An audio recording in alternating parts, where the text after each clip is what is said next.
Glorified be the Heavenly Father, Yahweh Elohim. Glorified be Adonai Mashiach, Yahweh Shai. And glorified be the Rakak Dash. Greetings to all the Israelites and all the good people of the earth. Alright, let's get edified. You know, like I say, you've been giving these gifts. You're giving back. After all, it's Yahweh Shai's money. We ain't taking nothing back. Just gotta keep our heads, put our heads down and keep flowing. Maybe, so, maybe we could find grace and mercy. We're all sinners, so let's get edified. We're going to go to Sirach chapter 14, 15, and 16. Alright. Now, actually, chapter 13 first. Caution regarding associates. Whoever touches pitch gets dirty, and whoever associates with a proud person becomes like him. Do not lift a weight too heavy for you, or associate with one mightier and richer than you. How can the clay pot associate with the iron kettle? The pot will strike against it, and he be smashed. A rich person does wrong and even adds insult. A poor person suffers wrong and must add apologies. A rich person will exploit you if you can be of use to him. But if you are in need, he will abandon you. Yeah, man, use and abuse. If you own something, he will live with you. He will drain your sources without a qualm. When he needs you, he will deceive you and will smile at you and encourage you. Yeah, help you plunder. He will speak to you kindly and say, "What do you need?" He will embarrass you with his delicacies until he has drained you 2 or 3 times, and finally he will laugh at you. And man, I'm telling you, man, this goes for, in the physical, some people get away with shit and some don't. And in the spiritual, man, high, up in the cosmos, saying, heavenly bodies. Should he see you afterwards, he will pass you by and shake his head at you. Take care not to be led astray and humiliated when you are enjoying yourself. When an influential person invites you, be reserved, and he will invite you more insistently. Do not be forward, or you may be rebuffed. Do not stand aloof, or you will be forgotten. Do not try to treat him as an equal or trust his lengthy conversations, for he will test you by prolonged talk, and while he smiles, he will examine you. Cruel are those who do not keep your secrets. They will not spare you harm or imprison. Be on your guard and very careful, for you are walking about with your own downfall. Every creature loves its like, and every person the neighbor. All living beings associate with their own kind, and people stick close to those like themselves. What does a wolf have in common with a lamb? Yeah, it means, if it ain't for you, man, you shouldn't be indulged. And that's it. No more has a sinner with a devote. What peace is there between a hyena and a dog, and what peace between the rich and the poor? Wild asses in the wilderness are the prey of lions. Likewise, the poor are feeding grounds for the rich. Humility is an abomination to the proud. Likewise, the poor are an abomination to the rich. Yeah, man, you'll never be equal to them, man. When the rich person totters, he is supported by friends, but when the humble falls, he is pushed away even by friends. Yeah, man, That's why the Most High is here only for the meek. If the rich person slips, many come to the rescue. He speaks unseemly words, but they justify him. If the humble person slips, they even criticize him. He talks sense, but is not given a hearing. The rich person speaks, and all are silent. They extol to the clouds that he says. The poor person speaks, and they say, "Who is this fellow?" And should he stumble, they even push him down. Riches are good if they are free from sin. Poverty is evil only in the opinion of an ungodly. The heart changes countenance either for good or evil. The sign of a happy heart is a cheerful face. But to devise proverbs requires painful thinking. Now let's go chapter 14, man. Happy are those who do not blunder with their lips and need not suffer remorse for sin. Happy are those whose hearts do not condemn them and who have not given their hopes. And man, I fall victim to that, man. So, hope by grace and mercy, Father, man. You know what I'm saying? Where, you have to live, you have to learn the hard way, so to speak, man, And a lot of it has to do with, just coming from wickedness, man, which is not an excuse. And to add insult to injury, being alone here, whatnot, but hey, man, ain't no excuse, man. We're all sinners, we're all fathers, we're all fallen. We have to ask for forgiveness and and exhortate each other and stick to the word, man, and against all odds, man, reach for the stars of the Most High, of course. Now, Responsible use of wealth, it says here. Okay, it goes. Oh yeah, continue. Happy are those who do not blunder with their. Okay, yeah, it says, but those who devise proverbs require painful thinking. Happy are those who do not blunder with their lips, and need not suffer remorse for sin. Happy are those whose hearts do not condemn them, and who have not given up their hope. Yeah, never give up, man. Bounce right back up, man. Stop yourself and boom. Go 10 times harder, like Paul. Paul. Responsible use of wealth. Riches are inappropriate for a small-minded person, and of what use is wealth to a miser? What he denies himself he collects for others, and others will live in luxury on his goods. If one is mean to himself, to whom will he be generous? He will not enjoy his own riches. Yeah, man, that's been my biggest fear too, man.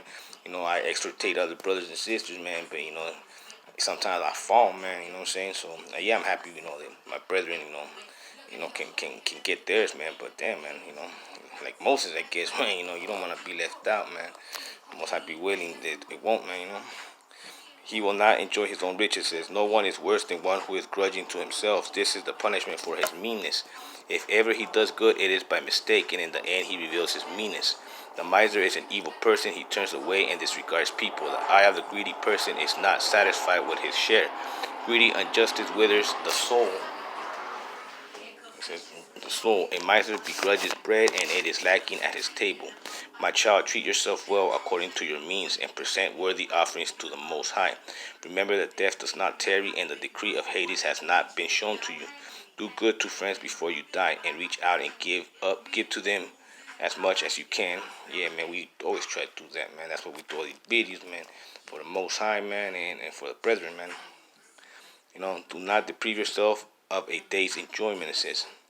Do not let your share of desires good pass you by. Will you not leave the fruit of your labors to another, and what you acquire by toil to be divided by lot? Give and take and indulge yourself, because in Hades one cannot look for luxury. All living beings come old like a garment, for the decree from old is you must die. Like abundant leaves on a spreading tree, that sheds some and puts forth others. So are the generations of flesh and blood. One dies and another is born. Every work decays and ceases to exist, and the one who made it will pass away with it. Yeah, man, even the wicked, man, they have to, give all their inheritance to their wicked-ass children, man. So, much less, like it says, what you gain in earth, you gain in heaven, and what you lose in, vice versa.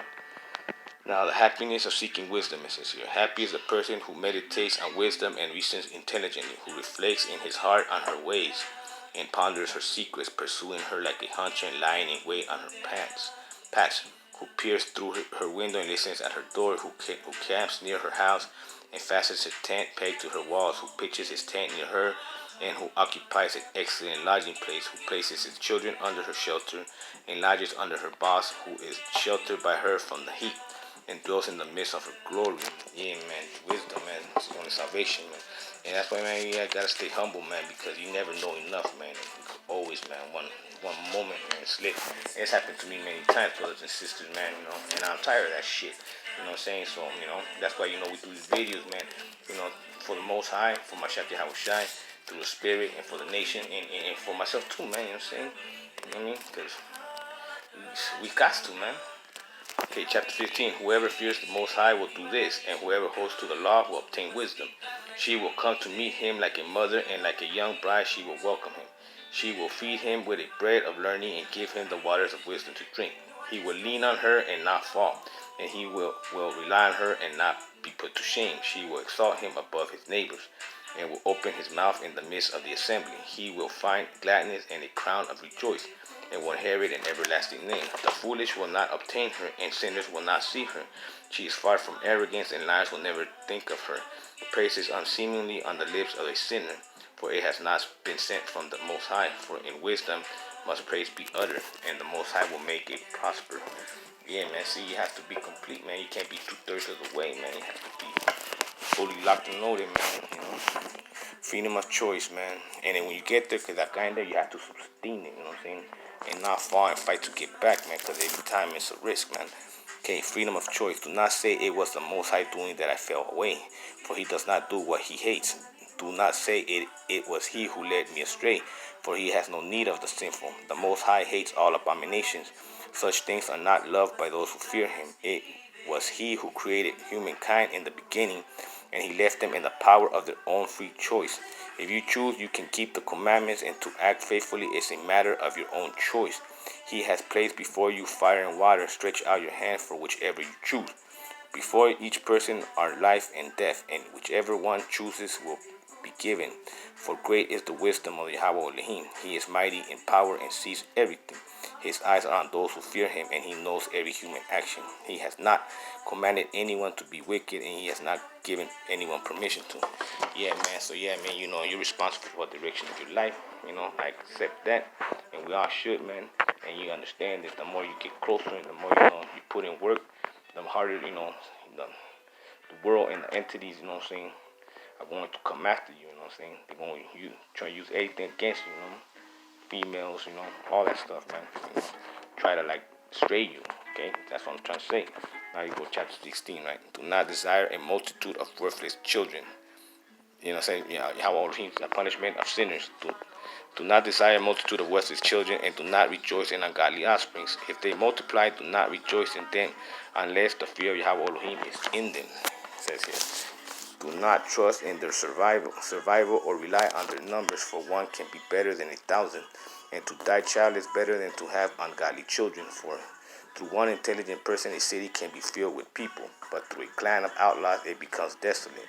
Many such things my eye has seen, and my ear has heard things more striking than these. In an assembly of sinners a fire is kindled, and in the disobedient nation wrath blazes up. He did not forgive the ancient giants who revolted in their might. He did not spare the neighbors of Lot, whom he loathed on account of their arrogance.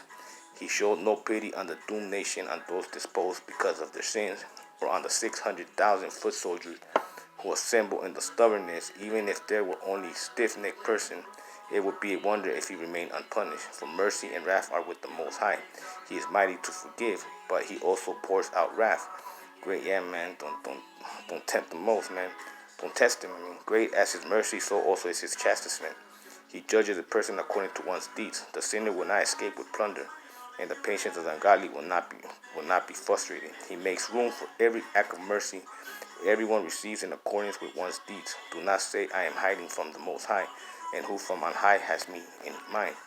Among so many people, I am unknown, for what I am in a boundless creation.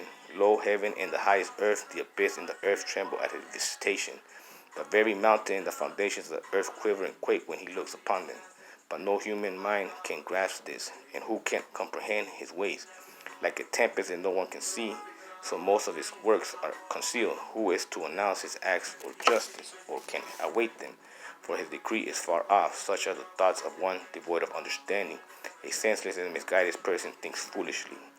Okay, it says Yahweh's wisdom in creation, seen in creation. Listen to me, my child, and acquire knowledge, and pay close attention to my words. It says, I will impart discipline precisely and declare knowledge accurately.